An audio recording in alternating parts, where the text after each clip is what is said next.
Cool. So welcome. Thank you guys, everyone, for coming out. We're having a talk this time on security within AWS. This is going to be fairly high level. There's going to be kind of some introductions about like kind of what security, how we look at security. That's actually how I'm going to start off, is kind of level setting with security. I know there's a lot of different backgrounds within the room, so I kind of wanted to kind of give a couple of lenses and frames of how we look at security before diving into the like AWS specific stuff, just so we can kind of make sure we're all on the same page. So, to start out.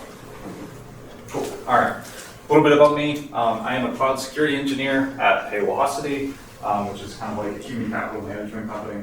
I obviously live here in Charleston. For fun activities I like doing, I'm into anything that has to do with motorsports, and I like trail running. So just a couple pictures of me for your enjoyment. The agenda today, like I mentioned, we're going to go over a couple things just about kind of security and risk in general, and then we're going to dive into the AWS well-architected framework and specifically the security pillar, and that there's 6 different pillars within it, and these are them on the screen. We're going to dive into them and talk about each one individually, kind of some of the common mistakes that are made, or kind of where I've seen companies be lacking in areas, and some of the built-in kind of tools and services that we can use from AWS to help with those. So the first thing, if you've been at all around security, you've probably heard of this. This is known as the CIA model, or what it stands for is confidentiality, integrity, and availability. It's kind of obviously a 3-point model. It's an interesting system, as you know, sometimes you'll pull in one direction of these and it will impact the other ones either positively, sometimes, or sometimes negatively.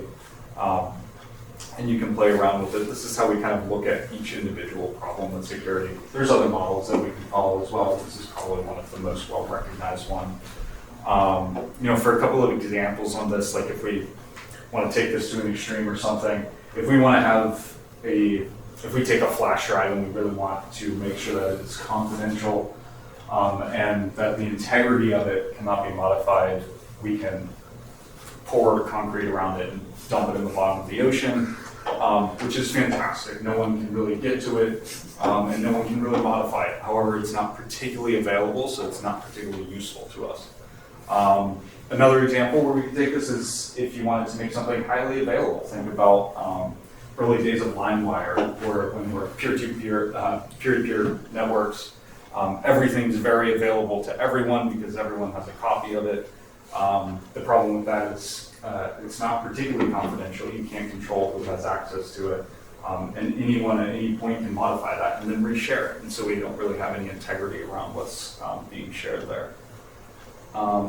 If we want to kind of take the other approach, you know, an open source project on GitHub has a lot of availability, and it has, you know, a fair amount of integrity. We can all see what's being downloaded there. But obviously confidentiality is not particularly important in that model. So we can kind of play with this a couple different ways. Next thing I want to look at a little bit is just how businesses actually look at security, because I think this is important, and sometimes even on a kind of security professional level, sometimes we forget about this. I see this a lot with like engineers and things. At the end of the day, a business is really an investment, and all investments contain some amount of risk involved in them. As a good investor, you should be able to kind of provide a reasonable estimate of what that risk is, and for any given investment. And we don't necessarily, sometimes we'll a lot of times talk about things in terms of like, oh, it's risky or it's a safe investment. But often that is not like quantifying the actual problem particularly well. So if we look at this as one particular model of this called the fair risk methodology. And this kind of, you know, goes through different portions of how you can quantify security risk. Obviously, when you're looking at business in general, you kind of talk about 4 main components of risk, and that's strategic, compliance, operational, and reputation. Security is definitely feeds into all of these. If, obviously we can imagine how there's operational risk, we can talk about how there's compliance risk, reputation risk. Everyone loves running with the news when the security incident happens. And this is a way we can kind of quantify these things. Sometimes one that we don't think about quite as often is sometimes strategic risk, but security can definitely have an impact on strategic risk. I know I worked at Blackbud, Chris did too. I don't think this wasn't ever publicly announced, but obviously for that example, Tony, he's the CEO, he wants to get to the rule of 40 for strategic, for a SaaS company, right? That's kind of like a major indicator for large SaaS companies. And I think the last maybe posting career article said we were up to $57 million or whatever in impact to the business. That's obviously going to have a pretty significant strategic impact. It was an incident from 2020 on the ability of the company to execute on that strategy. So we can see how this impacts multiple layers of risk, of kind of risk within the business. At the end of, you can go, there's actually like a whole 400-page textbook on this particular thing. I haven't read through it, so don't ask me too many detailed questions on it. But at the end of this, the goal is to get kind of give you an X% of probability that you have Y dollar amount of exposure over some particular time frame. So this can actually be really helpful when you're looking to buy tools, specifically in the security space. You want to understand how you're going to spend $100,000 on licensing for this tool. It's going to cost some amount of money to implement this tool. If it's going to mitigate $50,000 worth of risk, it's probably not a great return on your investment there. If it's going to mitigate $2 million, you're probably doing pretty well.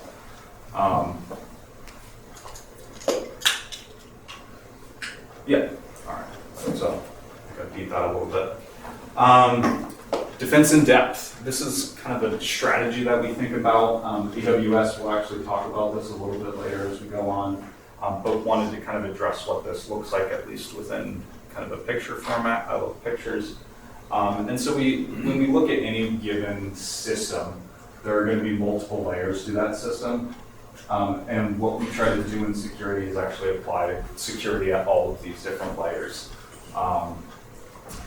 Data is often at the very core of this, which is ultimately what we're trying to protect, whether that be kind of customer data, it could be our intellectual property or something like that. But data is often really what we're trying to protect here. And the point here is that we really can't rely on any particular one of these layers in order to kind of give us complete security. They often won't be capable of doing that, even if we have the best possible thing. So we do have to layer in security here. I often think about this too in terms of we love, if we talk about phishing or something, and we love kind of blaming end users for security events, which is kind of a great, it's fun to blame people for things, but at the end of the day, we're really only talking about the first layer of the system here. And so if we're blaming our end users for phishing campaigns, that's kind of a poor understanding of the issue in the system at hand. And it's kind of relying on one specific layer. And ultimately, that's kind of creating a little bit of like a walled garden approach of how we should look at security. We've got one wall. Everything outside of it's terrible. Everything inside is great and golden. But that wall, as history has shown, is typically not all that great. That's all I'm going to talk about for actual kind of like general security. Before I move on, does anyone have any questions on that?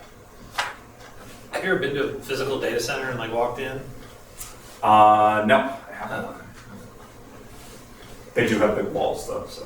No, I assume so. I just want to know how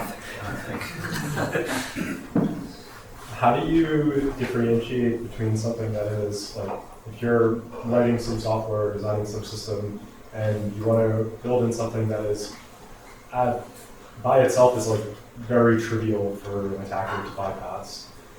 Where do you draw the line between, okay, this is defense in depth versus this is a waste of time? because it is so trivially bypassable. Yeah, that is also maybe where I would go back to the previous slide of a risk model. Okay. Is like, yeah, it is going to cost a lot of time and effort to make it non-trivial to bypass. And what is that cost versus what amount of risk does it prevent if you don't do it? Got it. Okay, that makes sense. Anytime you can put like numbers around that, obviously it makes it kind of easier to make decisions if it's kind of a 1 or a 2. Yeah, cool. Thanks. Cool. So as I mentioned, we'll get to the well-architected framework. In security, you guys have all heard of this, hopefully. If you're new to AWS, I won't blame you if you haven't. But it is a big concept within AWS, is the well-architected framework. There's several portions of it. Today we're focused just on the security portion of it. Obviously, if you're in other areas in development or operations, there's going to be kind of relevant sections to you as well. And there are kind of 7 different design principles here behind the well-architected framework. We'll get into the actual security pillars after this, but these are the kind of design principles that are the driving force behind where those security pillars come from. At its core, AWS in every way that we kind of interact with the management of it is based on an API plane. And so identity management for this is going to be kind of key here. We have to have control and management over that API plane. So identity is really important there. Traceability, we need to know who is doing what. Without that, we can't kind of attribute anything to anyone. As we mentioned in the previous slide, we've got a defense in depth strategy here. We're operating at scale, and so we need to automate things accordingly. We can't be everywhere at once. Data needs to be protected wherever it sits and moves around to. Systems should be touching the real data, ideally. We're trying to not have individuals touch data. If at any point we can make a system do it, that's much better. There's kind of 2 reasons for this. One is obviously humans make mistakes and can kind of cause issues with that data. The other one is on the security side. It's much easier if we have like defined access models of how data is being touched and manipulated. We have specific identities and systems that are going to touch it. It's much easier, and those kind of anomalies that occur when a security incident is happening are going to shine much brighter, and so we can kind of pinpoint those a lot easier. Are there frameworks and standards for designing to systematically touch data and then only let users touch products or something like that? Yes, Outputs? I don't think I included any in here. Yeah, I was curious. It could be a good way to do it. I even just went, when was it? Like 2 days ago or so, SANS had a whole long, probably 2-hour long workshop on kind of shared data access models in the cloud, and that was really specifically for S3. And so that was a cool one. I think there's probably a lot we could talk about there. Yeah, there's a lot of space in there. I don't want to drag you off, but it's an interesting topic. That could be an entirely new. It's a little bit like data valuation. It gets really hard, right? So. Yeah. I will come back to some of these things like the data protection and stuff as we move into the security pillars. So we'll have a couple slides on that. Finally, we are going to do all these first 6 things, and we're still not going to get it right. And so we need to prepare to fail on this, which is what the security events end up being. When we move into the actual security pillars, so these are it. These are what we're going to be spending kind of the rest of the time talking about. There are security foundations, identity and access management detection, infrastructure protection, data protection, and incident response. As we can see, some of these align almost perfectly to some of those design principles, with a couple of them being kind of mushed together there. So let's go ahead and start with the first one, which is security foundations. So what often goes wrong here? I think I've kind of tried to identify maybe 2 areas that go wrong in each of these. So the first is kind of a lack of understanding of cloud responsibilities and the varying attack surfaces that come with that. this is kind of, prevalent, especially when we see like a shift from traditional on-premise data centers into the cloud. People don't always necessarily understand that increased responsibility, or sometimes decreased responsibility, hopefully decreased responsibility, but it is different, and so we have to understand that. And then also, since we're doing everything at scale, lack of scalable, repeatable foundations to be able to bake security into. PowerPoint has decided to hang on to the word bake and put a pie icon up there on its design recommendations. I enjoyed it enough, I left it. So let's talk about that responsibility model for a second. AWS publishes, I've seen this particular diagram, I don't know how many times, but this is kind of a general overview of what the shared responsibility model is. Obviously, AWS is kind of responsible for the security of the services that they provide, and then us as customers are going to be responsible for the security of what we run on those services. They like to mention it as security. AWS is responsible for the security of the cloud, and the customer is going to be responsible for security in the cloud. When kind of at the bottom of here too, we've got there's going to be inherited or controls. There's going to be some shared controls, some customer specific controls. As if you're working in a larger company and come audit season, understanding and being able to provide documentation and a complete understanding of where these fall is going to become increasingly important. Audit season's never fun. Knowing what to do with these kind of helps a lot. This also kind of actually shifts as depending on what services within AWS we use. I decided to make everything as a service since we've decided to make pretty much everything as a service. I don't know how to pronounce that one, but so if we're talking about infrastructure as a service, obviously they've got EC2 up here. The customer is going to be responsible for quite a good chunk of that. AWS is going to provide, essentially, they're running their own hypervisor. They're going to worry about that hypervisor below, obviously the physical infrastructure and all of that.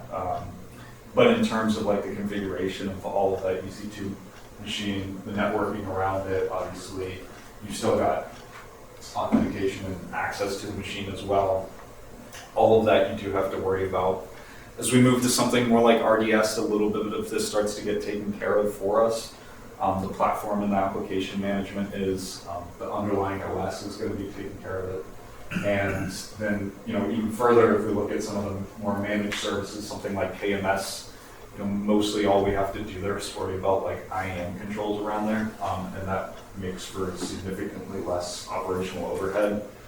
So I would kind of stress, as you're kind of architecting out a solution or thinking about how you want to run something, think about this, because you're going to have operational costs and overhead for this, as well as an increased attack service, kind of the further left on this particular model that you go to.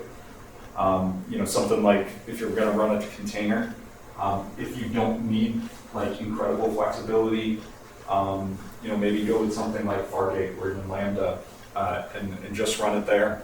If you're getting to the point where you really need to run your own EKS cluster, Kubernetes cluster or something, that's fine, but understand that now you're kind of essentially creating your own cloud within AWS, and you are now going to be responsible for all of that as well.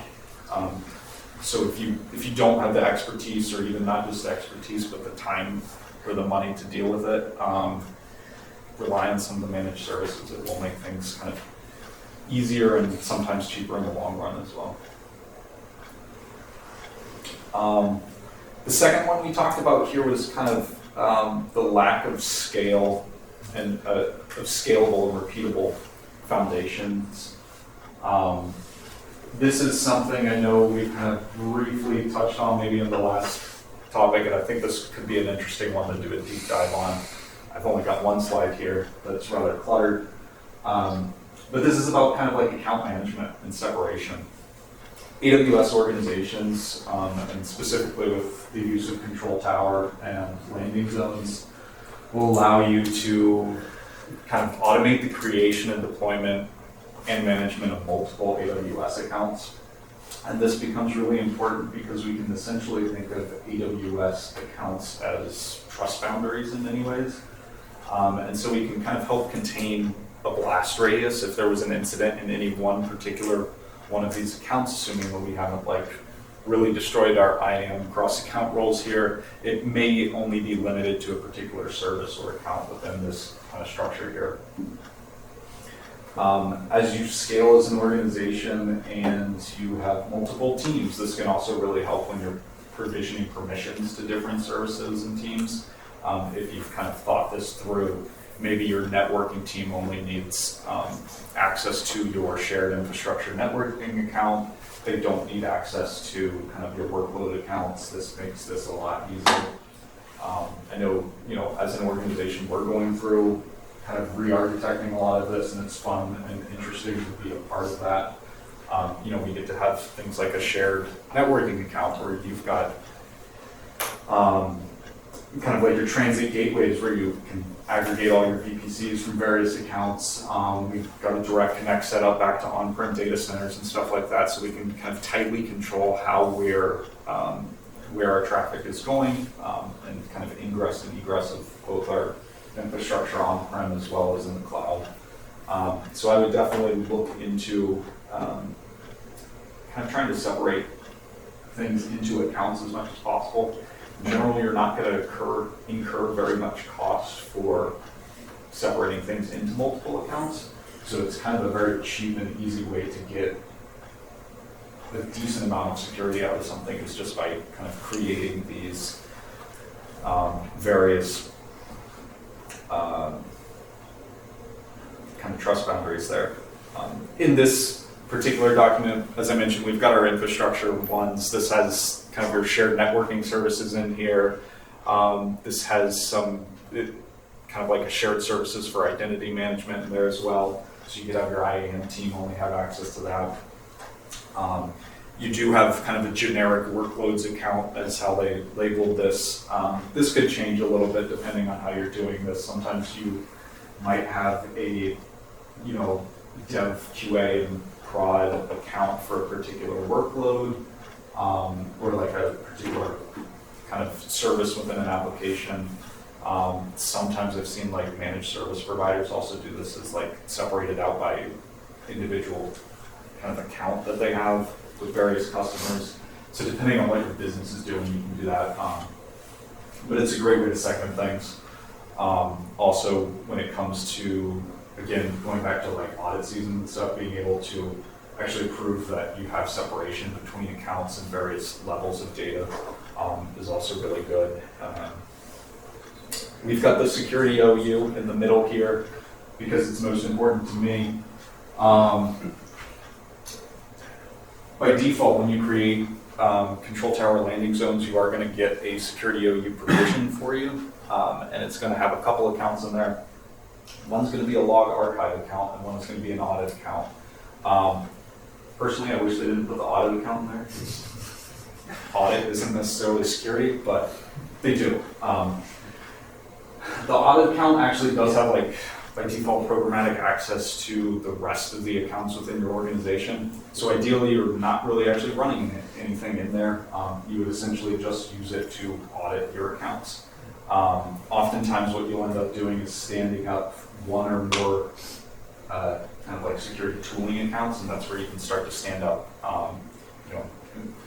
start to delegate administrative access to some of your security services that you're going to use within AWS, like Security Hub and Guard Duty, and we'll go into a couple of those later. But also maybe you have third-party appliances that you need to deploy, and that would make sense to kind of aggregate them within that account. The other one that's really important, and maybe, for me, one of the most important things is actually the dedicated logging account. The point of this is actually to take logs from all your other various accounts, however many there may be, and send them all to one centralized account. And you're going to have different S3 buckets that will collect all these logs. The point of it is actually to only allow those other accounts kind of write access to the particular bucket that they need to log, send logs to, and they can't actually read anything from it. They only have the access to throw things in there. They can't edit or delete anything. And what this does is kind of provide some sense and level of immutability within your logs. And then usually you may have maybe a third-party scene or something like that that pulls the logs out of that account. But it's going to have, again, a very well-defined policy to be able to only read access out of there. It can't manipulate logs in any way. And then obviously you're probably going to have like lifecycle policies on the buckets in there.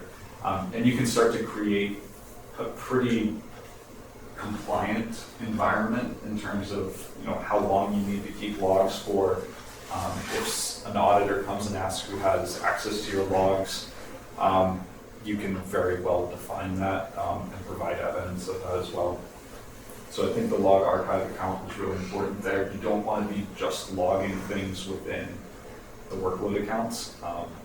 Obviously also within the log archive account, you don't really want to run any other services in there. Anytime you're running a service or anything, that is going to be an additional tax service there. So having the log archive account is pretty much just S3 buckets that are locked down is going to give you pretty good log immutability there. Very naive question. What does OU stand for? Is that the organization unit? Yeah. Is this split that we see here on the screen where it's, I don't really know how to describe it, somewhat architectural, somewhat more business unit splits of OUs? Is that a considered like a best practice split, or are there other ones that are commonly used in the industry as well? Yeah, so you can kind of design them in multiple ways. This is in particular an image slightly rearranged, but all the content there is directly from one of AWS's kind of like well-architected guides. Oftentimes what you'll see is like these workload accounts, or like sometimes you'll end up, so I'll take a step back. To answer your original question about the OUs, yes, organizational units. You have a top level AWS organization. You've got a root level account that is attached to that. From there, you can either have accounts within that root level organization, which I probably wouldn't recommend doing. We would hopefully have them all within OUs. Think of OUs as just like kind of folders within a file system. And within OUs, you can nest additional OUs, or you can put other AWS accounts in there. So a great thing to do there is, I've seen them in a couple different ways. You can either do like a dev OU, QA OU, and like a prod OU, and then have your respective accounts for each environment within there. Sometimes they will break it down instead by kind of product within your application or something like that, or client or something like that. So you can get flexible with it. There's, and then what is the inheritance service control policy? Is there anything else that's passed through like that? Yeah, That's that's a great leading sorry. question. So that's part of the like kind of management side of a lot of this as well, that you get with organizations is you can create service control policies, which are going to allow you to essentially put policies governing what accounts can do. And you can set those service control policies either on kind of the root level account where they're going to apply to everything underneath it, or you can apply them to individual OUs. So maybe you have tight control over what happens within the OUs that have to do with your production accounts, maybe a little bit looser within your dev accounts. Maybe you have, and we actually do this as well, is have like a specific OU dedicated to just kind of developer playground accounts where we pretty much don't care what they're doing, and they're usually getting spun up and spun down fairly regularly. And we want to give them access to do things, but maybe we want to put like a cap on like how much they're spending in there. We don't want them like mining crypto on like our dime. So, Is that what a builder accounts for? Building my wealth. so the free tier of AWS. T3, man. First of all. You had a question? I did, yeah. I was just wondering, like, are OUs or maybe even organizations like clonable? Can I take an existing hunk of AWS, which I may have just made, and it's all prod, and I'm like, oh, I need a dev environment now, I need a staging environment. Is there a giant clone button where I can, I mean, apart from like CloudFormation or something like that? Yeah, so like Control Tower is intended to start to be able to templatize the creation of a lot of these accounts. And so you can start to set up things like the SCPs and you know, particular configurations within Control Tower. It'll even deploy things like your users and groups and access to it. Maybe you even have it tied to like Azure AD or something, and you've got it hooked up to AWS SSO, and SSO will go through with Control Tower and provision all your users for you. So it does start to like templatize a lot of it for you. And there's some import functionality, and you can now, so for years this was not all intact, but now you can actually run it from an existing account, and it'll make that account the master. It'll make that the root OU and the root, it'll make it the root account for the org and the root OU, but yeah, you can also import existing accounts. Yeah. It's not really a clone, you know, and if you don't want to do that, then you just have to move everything, move the CI/CD or something, everything into the new account. Because we'll even do it with like M&A activity or something like that. That's what it's It'll really actually have like a yeah. dedicated OU that basically doesn't have those SCPs on it, that you can migrate an M&A business into before you want to slap all your controls on them, because you don't want to like actually just take down the business that you just bought. Sure. It's a pretty garbage investment.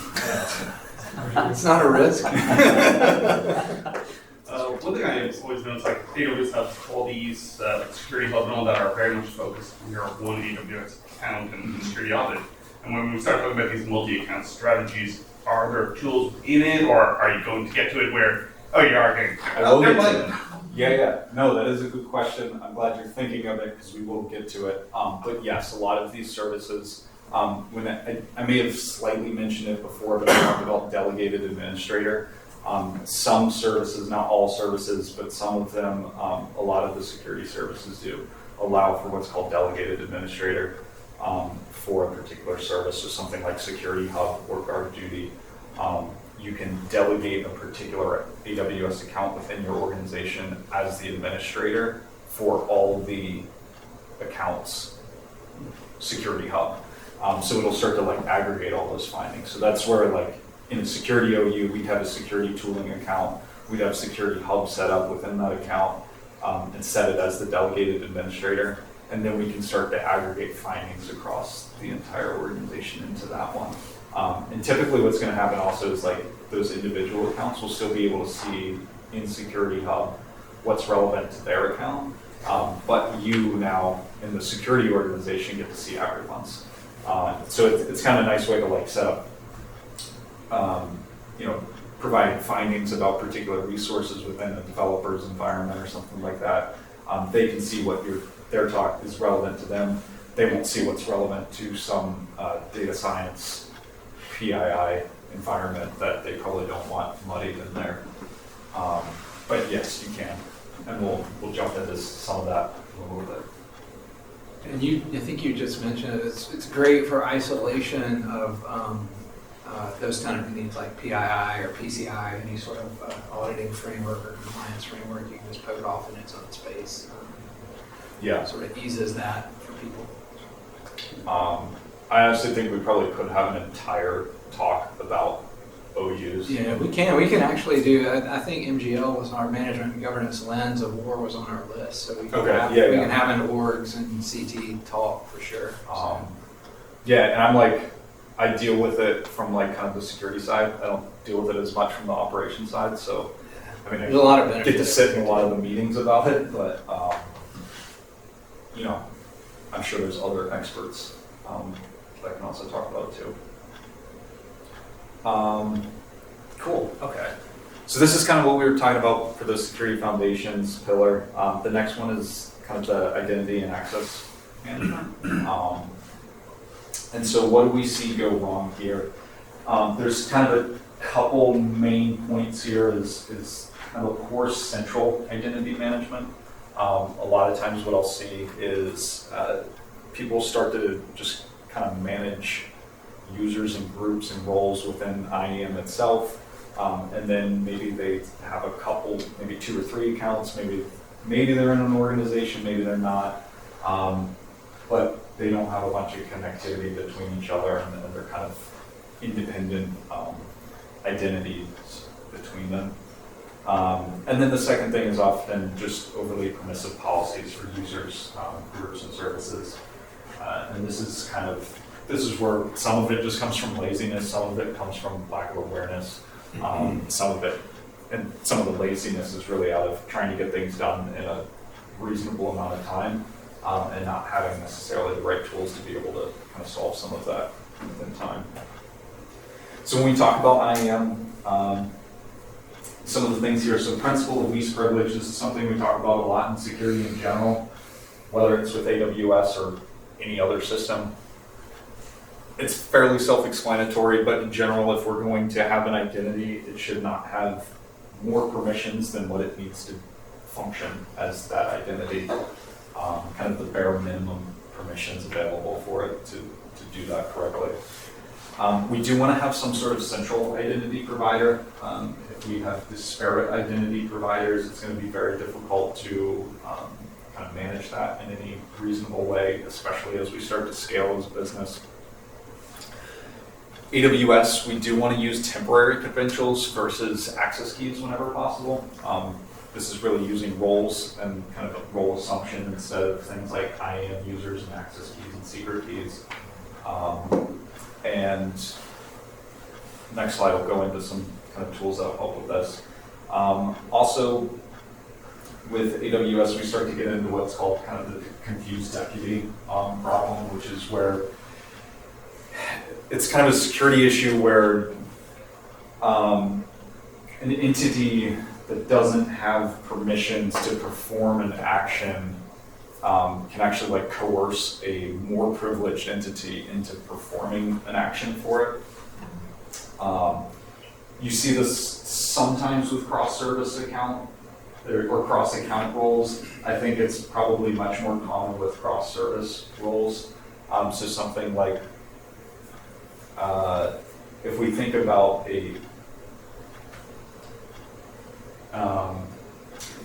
like an EC2 instance or something that maybe communicates with a Lambda function or something, if that Lambda function has administrative privileges on it, and maybe we scoped the IAM role on our EC2 instance correctly, if we can coerce that Lambda function to actually perform administrative actions within the account, that's obviously going to cause unintended consequences.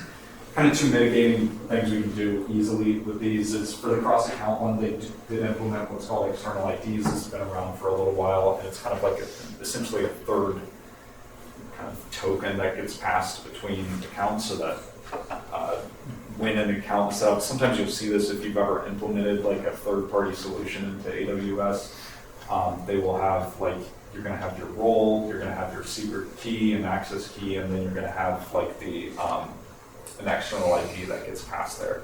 And that's really just confirming that the account that's calling it is the appropriate account that should be calling that. And then cross-service.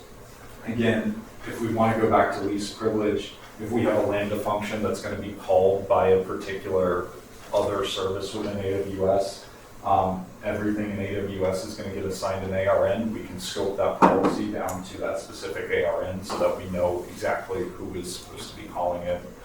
And you can get around some of those issues.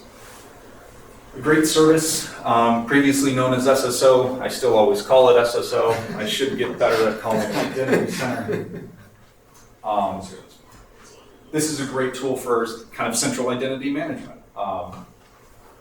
It does actually integrate with third-party, or not third-party necessarily, but external IDPs, where you can use it as its own IDP or identity provider. So you can hook this up to things like Azure AD, or OneLogin, whatever you want to use there. It kind of can create workforce identities or users. They've recently rebranded them as workforce identities, so we will call them such. And then you can actually also hook up third-party applications and dole out permissions to it as well. So this can kind of start to be a little bit of like a central hub for your identity management. You can manage the groups externally, you can manage them within here.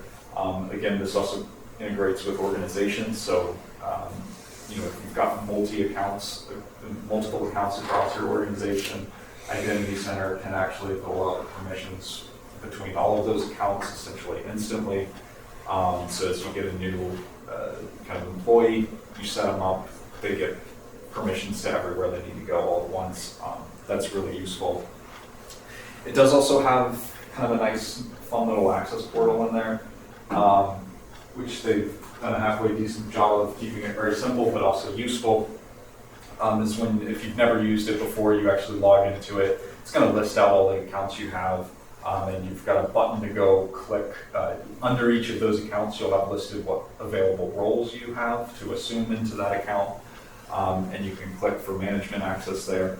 The other nice thing is you can also just click for programmatic access and you'll get a little copy and paste thing that you can put into your kind of credentials files, or I think they'll also do like environmental variables in there and stuff, so you can actually store those kind of temporary credentials for gaining access programmatically to your account. Can you publish service catalog products into the application window? Do you know? Because application assignments one place to manage. I haven't been in there to see this, but I'm curious. Yes, so there are some like third-party applications that will will map integrate, into there. that'll map to it, so then you can like provision out. I haven't ever actually used it in that way. Yeah, I was curious But- if, it looks like they want it to be like a storefront, right? And I was Yeah, just curious. Not a storefront, but like an application portal for the workforce. I know we use one login, so that's where like most of our stuff goes through one login, those third-party applications, and then it comes through there. But I think you can use this in a very similar way if it's got an integration there. And I think basically anything that's kind of like SAML applications you can set up to do it. Anything that SAML compliant. So yes, So it says this it. kind of helps us centralize identity management. The next problem we talked about was kind of overly permissive roles. There's a couple tools that we can use for this. One of my favorite to use is actually IAM Access Advisor. I will caution this is kind of like it looks historically at what calls you've made on any given identity or role, and it will tell you if you've actually used the assigned permissions or not. In this image, we've got some where it looks like whatever role this was, it's got a last access. It looks like we did call the permissions for AWS organizations in here. It does look like within a reasonable amount of time, we've probably called some of these additional permissions here. By the time we get into AWS config and EC2, config maybe we can keep on there. EC2 we've never used before, so we can probably go ahead and take that off. This does go back, I believe it's like 400 days is the look back period. And so it'll keep track of what these identities have done, looks at CloudTrail logs essentially, to see what it's called. And so if, maybe you put star.star on your Lambda function just to get it to work because it wasn't working. This is actually a great way to go back and fix that. Because it's going to give you exactly what specific permissions your Lambda function did actually use. There is another service as well called Access Analyzer, not to be confused with Access Advisor. It's actually in the same kind of side panel there. Access Analyzer is very similar. It's going to call out actually cross-account roles to tell you what cross-account relationships exist there. And it's going to kind of help pare down some of those permissions based off of historical CloudTrail usage, and can even kind of help create some policies there as well.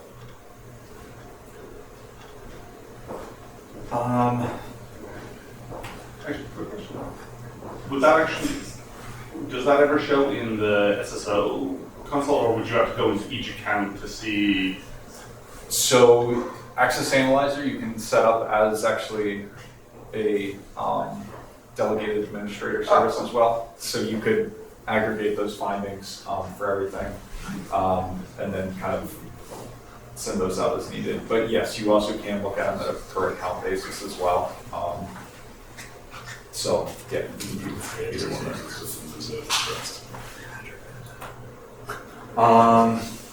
Detection. Okay, so detection was kind of the next security pillar. What typically goes wrong here is kind of like our inability to detect malicious activity. And the second one is just being actually too slow to respond to valid detection. An issue is that we generate a lot of logs within the cloud. It becomes very noisy very quick. And actually identifying what activity is malicious and being able to respond to it within a reasonable amount of time is difficult. So that's sort of if we think back to some of those design principles, this is where automation becomes really important, is when we start dealing with logs. If we look at logging, these are kind of maybe some of the popular or core logs. The one that I might have left out here was DNS logs, depending on if you're actually doing DNS in AWS or not. But CloudTrail, again, if we go back to AWS and how we interact with AWS and the management of AWS, it's all going to be through API calls. That's what CloudTrail is going to log for us. It's really important to be looking at this. Guard duty, and I've got a slide up on the next that kind of explains some of this. But guard duty is actually going to aggregate a lot of findings from within some of these logs. Config is going to be great for kind of understanding configuration changes that have happened within your environment. You can also kind of set up rules within config to look for specific kind of changes that you're interested in. Security Hub is actually going to aggregate a lot of the findings from various services that have to do with security into one place that you can look at. VPC flow logs are going to be network traffic in between all of your VPCs. These are important to look at as well. Guard duty will also look at some of this for you. So if we're trying to maybe we don't have a full security team, guard duty can kind of hobble us along for a little bit there. We all know probably about CloudWatch logs. If we're running EC2 instances, we can actually put CloudWatch agents on here that we can customize. This is going to help us look at kind of OS level information about the EC2 instances. We can customize that and kind of feed OS level information back to it. Automation and response, as we mentioned, is going to be key when it comes to actually responding or doing anything about this. AWS actually does put out some kind of solutions. They have a whole section in here. Maybe I should have mentioned this earlier, but I did, on some of these slides, I do have links at the bottom to where some of this information is found, so you can kind of dig into this a little bit deeper. There's also a slide at the end of the slideshow that has a whole bunch of kind of free resources or solutions. AWS also provides solutions. They have a centralized logging solution. This is going to go back to having centralized logging accounts and things and how to successfully implement that. You can customize that. You can decide it's terrible and not want to use it, but it is there for you to use. You can also use things like third-party SIEMs. They notoriously get expensive because you're storing lots of data there, but they are also very useful. Security Lake, I know this is your particular affectionate child here, but yes, that's a new service that has come out that can kind of help us aggregate a lot of findings across AWS, normalize a lot of data, and then actually use other services to start operationalizing some of that. As I mentioned, config and conformance packs, they can kind of help us identify configuration changes. You can also make this auto-remediate things if you are at that maturity level. I don't think I've actually been anywhere where we've got to use config to auto-remediate anything. Auto-remediation based off of security things can be a very scary thing for a lot of companies, I feel like, so sometimes we don't get to. Sometimes we'd like to, but we don't. And then Lambdas, obviously, everyone uses Lambdas. Lambdas are fantastic to you can set event triggers for pretty much anything. And they're a great way to kind of operationalize some of the detection here.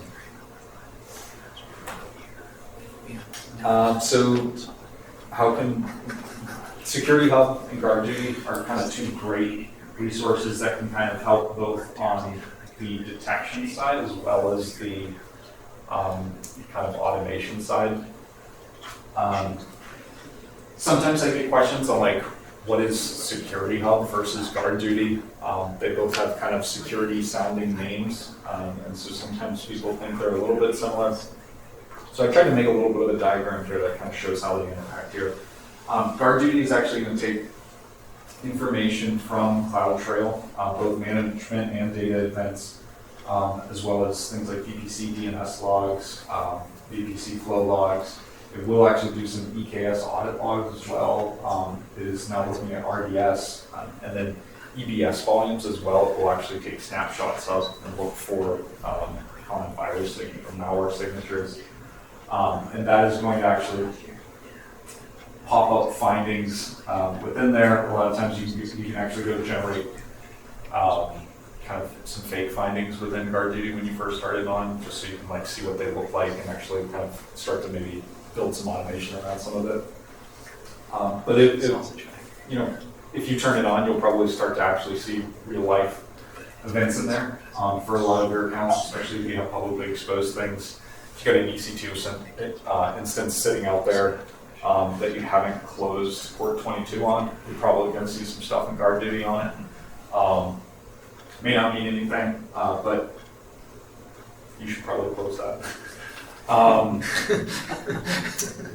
Security Hub will actually take all the Guard Duty findings and all of the things Guard Duty is looking at, along with some of these other services as well, like config inspector, which is actually going to go into the, like on an EC2 instance, it's going to look at the OS level configuration of a lot of things.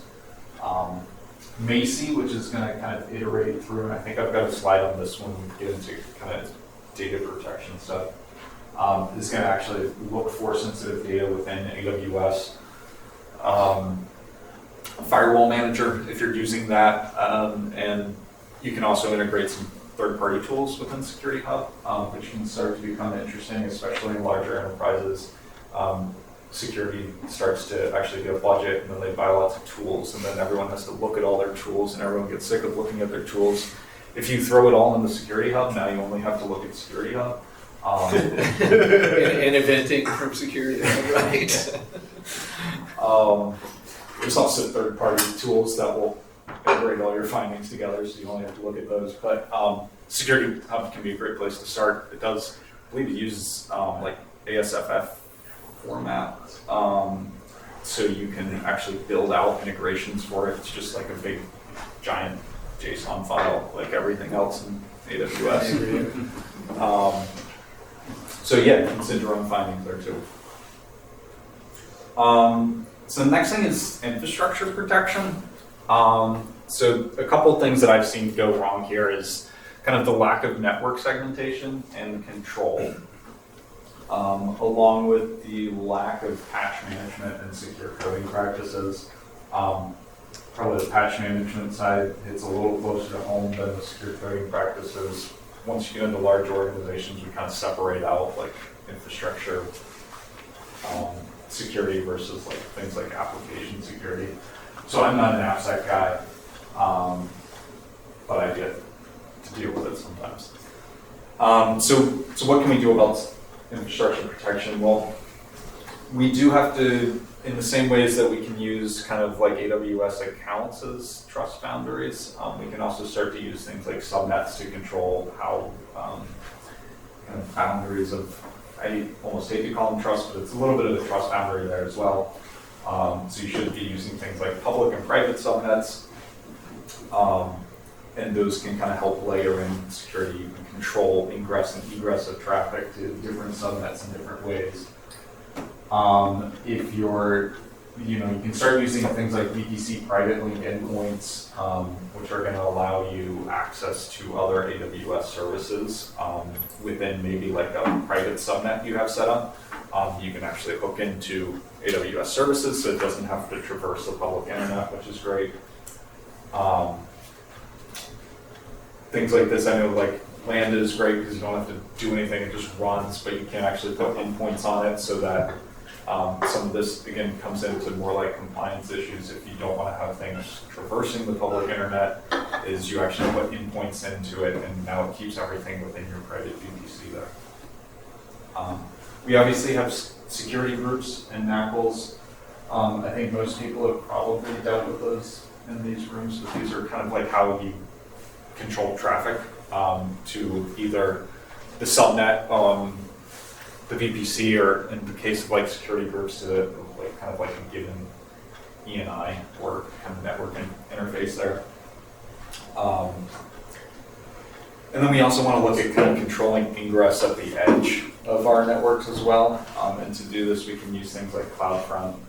Load balancers are a big one, and also WAF. I did a little slide on WAF as well. I think it's probably not a, I mean, in some ways it can be a great enterprise-grade WAF. Sometimes you want a third party to do it. But it actually is like relatively cheap and simple to get started with it. Especially early, like Yeah. a small company benefits a lot from. Yeah. Right. When we talk about compute protection, vulnerability management is going to be a big one, especially if we're running any sort of like EC2 instances. If we're responsible for anything on the OS level, we really want to be doing some sort of patch management there. If you're running images, if you're using ECR, they do actually have image scanning on here where it'll pop up your vulnerabilities on there. You probably should do some sort of static application security testing or SAST. I've got links at the end that probably have some free tools in there to do some of this for you. And then also the other big thing that I'll call out on the AppSec side is just to like understand your dependencies. You're going to be pulling in a lot of libraries. Those libraries are probably also pulling in libraries, and suddenly this becomes very difficult to manage. There's also some tools at the end that'll probably help you with some of this. But make sure you understand what those dependencies are, pin particular versions so you can kind of have control over that as well. AWS WAF, as we love to look at it. So it's actually relatively cheap and in many ways easy to use. You can start trying to get complicated with it, and I think at that point sometimes it starts to break down, and that's where people want to move to like a third-party kind of enterprise solution. But if you're just getting started as a business, it's honestly, you can get a decent amount of protection out of it with relatively little effort. I think to deploy it a lot of times it may be like 3 or 4 different screens that you click through. And you're basically just hitting check boxes on what you want to connect it to, what rules you want to look at, and then pretty much hit go and it's ready to do it. It does integrate with other services, so like CloudFront. It's going to integrate with some of your application load balancers, your API gateway. This is a big one that can sit in front of, along with AWS AppSync. This picture is rather small. I don't know how well you guys can see some of the rules there. But it does have some things like, we've got like a core rule set here where it's just going to look at some common attacks that happen. That's going to probably be great to put in front of like an API. If you've got a specific, EC2 instance that's getting exposed, if it's running, SQL on it, or maybe a PHP application. Sorry. Sorry. It's got ones for WordPress on there. It's got Windows and Linux specific ones, so if you've got a particular backend, you can throw some of these on there. How these work is there's actually like a capacity limit on there, and you get a certain number of capacities per rule, and so you can kind of build these out how you want to and aggregate that capacity until you reach a limit. You generally, a lot of times I've seen where these probably cost like tens, if not, a couple $100 a month maybe, if you're doing a decent amount of traffic. So again, early on, it can be relatively valuable. It's extremely easy to set up, and it's also available for all like the core, like I have app services, so it's available for Cognito, AppSync, etc. So Yeah. it's just Once you set it up, you just turn it on. Right, so then you probably never look at it. It's cheap insurance. There's a probably talking point should. about efficiency and benefits from scale too. AWS sees a massive amount of security events and has a, Actually, I like the plethora of fact that knowledge. you put it into what's it is like look only mode. Yeah, so like, you we turn were like, it on. oh crap, we don't want to break everything by just turning it on. Oh, okay. Yeah, we have to stop some of this, but it's like it's good to see. You can I also didn't know do there's look only mode because I definitely broke stuff the first time. So I was like, I'm doing it. Right, just turn it on, see what happens. It's the most secure network. I mean, you know. back to like some of the AWS thousands of users. solutions too. They will like publish some solutions on how you can even like automate the rule creation of some of these things. So like if you've got like bot activity and it's like exceeding a threshold limit, you can start using WAF and lambdas to actually start cutting off some of that activity based on like IP addresses, and then maybe that IP drops off after 30 minutes or something like that. Once some of that traffic, or 24 hours or whatever you want to set it to. So yeah, you can start to automate it. If you start going down that path too far, it does start costing you kind of operational money as well.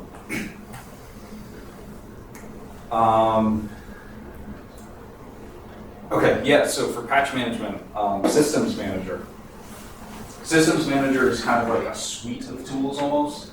There's a bunch of really cool things in here that you can use. Honestly, like a lot of people these days are getting away from running individual EC2 instances, so there may be some limited use case here. But some important things that it does do is there is SSN, an SSM agent. This is actually going to allow you to connect to machines remotely.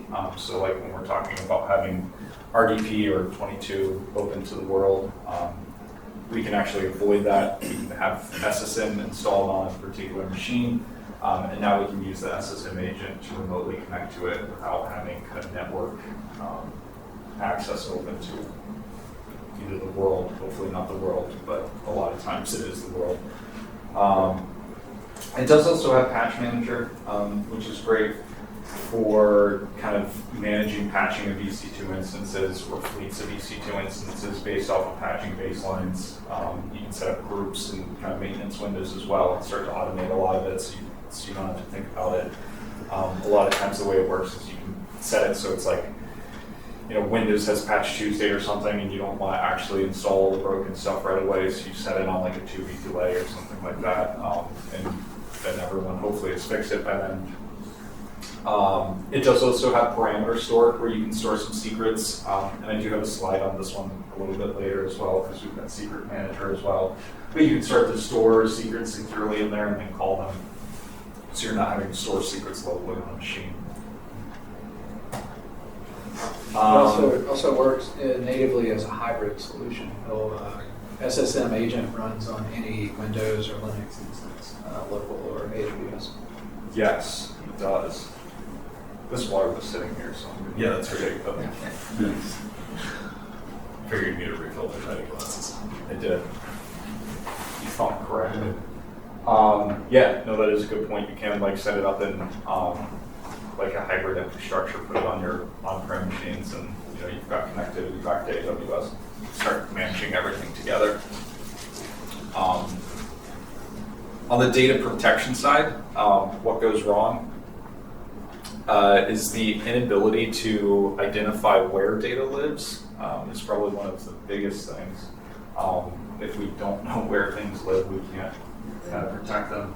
If we think back to kind of that defense in depth model, again, data is probably at the core of pretty much everything. If we can't tell ourselves where our data lives or what that data is, it becomes very hard to create any sort of strategy around it. And the second one is lack of encryption. You would be surprised how much things are still not encrypted, despite AWS making them very easy. I think even on my Charleston tech Slack, my description just says like I click the encryption checkbox. Mostly what I do, or tell other people to click it. So data protection. On the classification side, as I mentioned before, Macy is great, and yes, the next slide has a little bit of an example with Macy on it, so I won't jump into that too much. But you do have to know where your data lives and what type of data it is in order to build kind of a plan around how you're going to secure that data. And then you have to actually go ahead and encrypt that. You want to worry about encryption at rest and in transit. AWS does a decent job at encrypting some stuff by default, especially within transit. A lot of times at rest, you have to specify it. Sometimes they're getting better about like actually clicking that box by default for you when you go to set things up, but a lot of times you're still going to have to look at it. Another decision you will have to make at some point is when you are encrypting things, are you going to use KMS AWS managed keys versus kind of customer managed keys? You do also have, in some cases, like the server-side encryption with S3, you can use that as well. You've got even kind of less control there. The big difference between kind of customer managed keys and AWS managed keys is the amount of control and auditability you have between them.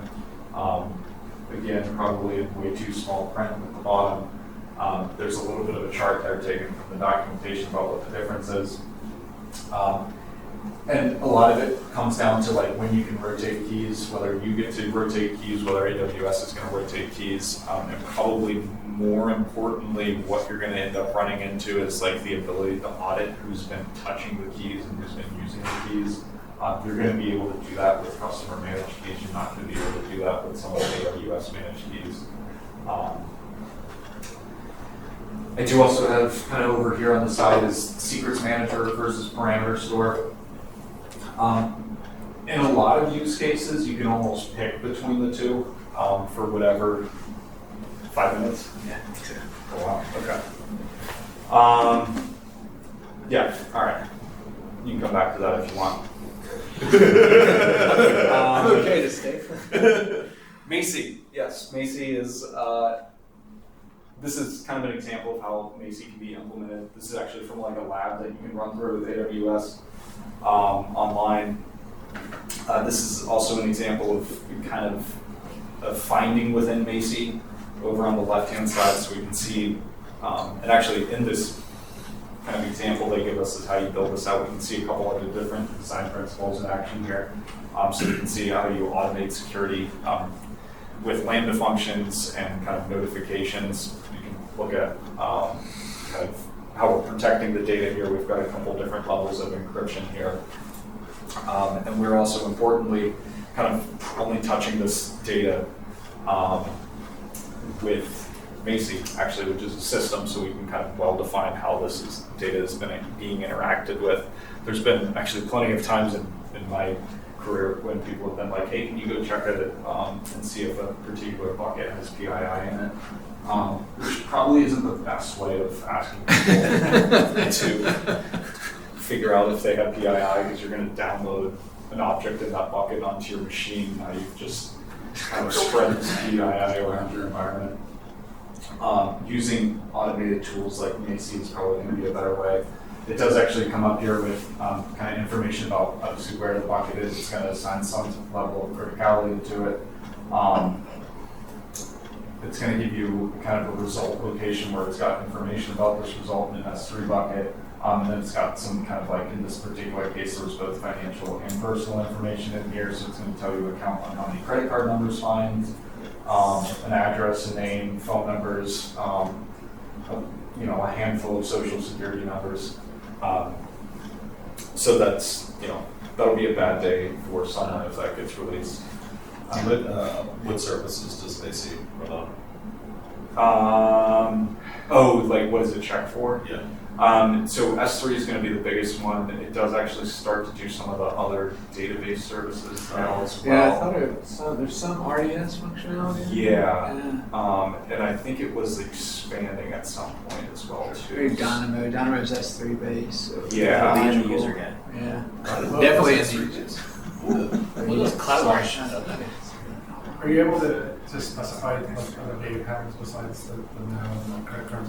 Yes, I think you can build out kind of custom rules in there and kind of change what it's looking for a little bit. You can also like specify particular buckets to look for or buckets to exclude. If you know PIIs in a bucket, because that's where you store it, then like the PII. So Don't look at this one. It's It's in the corner there. Incident response, this one will actually be quick, mostly because I am not an incident response expert here, so I'll keep this one short. Also, we're running out of time. AWS does have an incident response guide that is linked to the last slide here.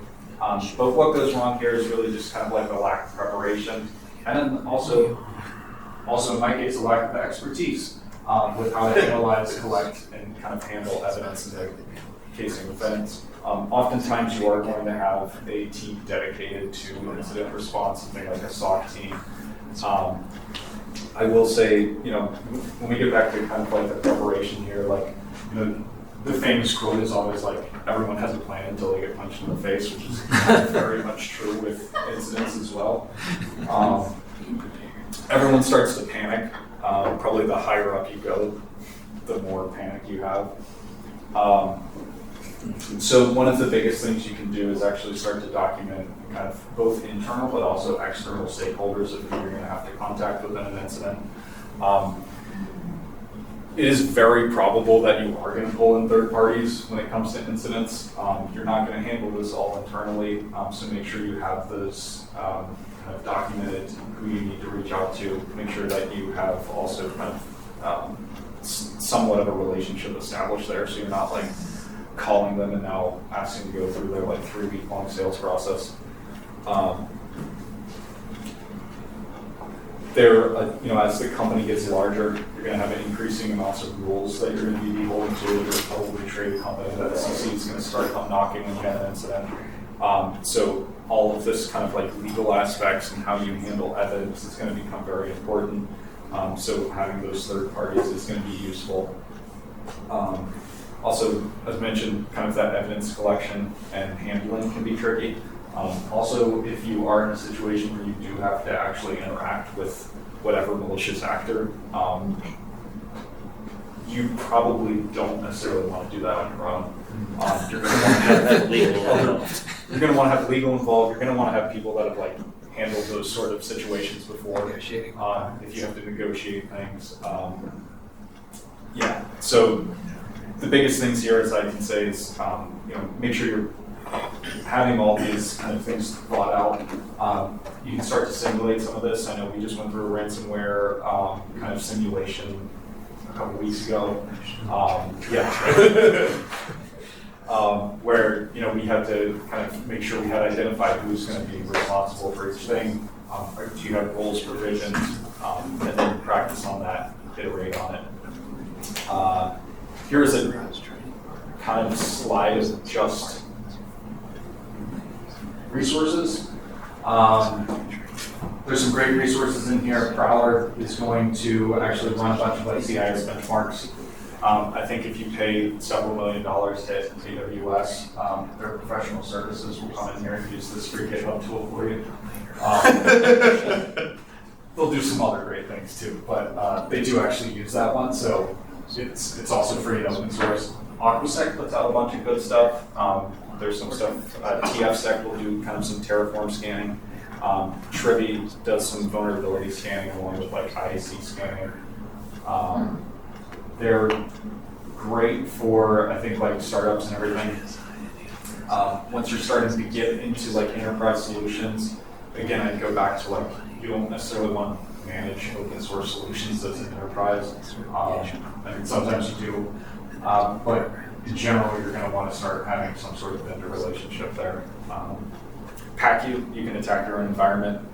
If you're building kind of like automation and response based off of like guard duty findings, a fun thing to do is actually run through with PackU and see what shows up and then start automating based off of it.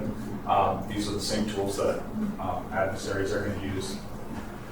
I included a couple GitHub repos in here that are just other people that are smarter than me have a list of other resources here. One is for kind of DevSecOps, if that's something that your company's doing. The other one is just kind of for general security tools. It's got kind of offensive, defensive, et cetera. And then we've got a bunch of links for kind of some of this AWS documentation where a lot of this was pulled from. So 2 minutes over. If you have any questions, Too bad. shoot. Otherwise, everyone will